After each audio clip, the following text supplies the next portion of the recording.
Hello to everyone at the March for Life. It's a pleasure to speak to you from the beautiful Oval Office. That's where we are right now, the magnificent Oval Office. And thank you for turning out once again to show your extraordinary love and compassion for the unborn.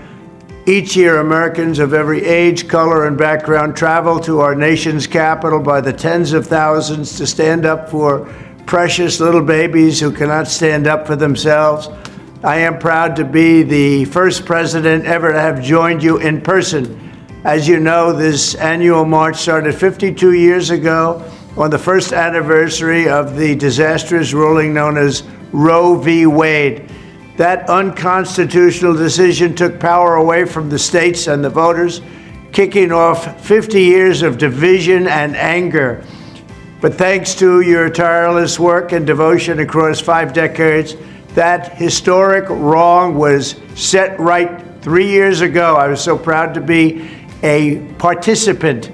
6 courageous justices of the Supreme Court of the United States returned the issue to the state legislatures and to the people where it belongs. It became a vote of the people.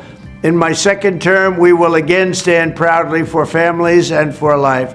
We will protect the historic gains we have made and stop the radical Democrat push for a federal right to unlimited abortion on demand up to the moment of birth and even after birth. Think of that, after birth.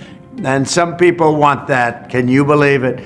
We will work to offer a loving hand to new mothers and young families, and we will support adoption and foster care. We will protect women and vulnerable children. Under my leadership, a reformed Department of Justice will finally investigate the radical left attacks on churches and crisis pregnancy centers, and we will bring perpetrators to justice. We will get them to justice one way or the other. I will also end the weaponization of law enforcement against Americans of faith, and I'm releasing the Christians and pro-life activists who were persecuted by the Biden regime for praying and living out their faith. I just signed that document and they're being released. One such American was Paula Harlow. At 75 years old, Paula was sentenced to 2 years in prison after praying outside of a clinic. That's why she was sentenced to 2 years. That's what happened under the Biden regime.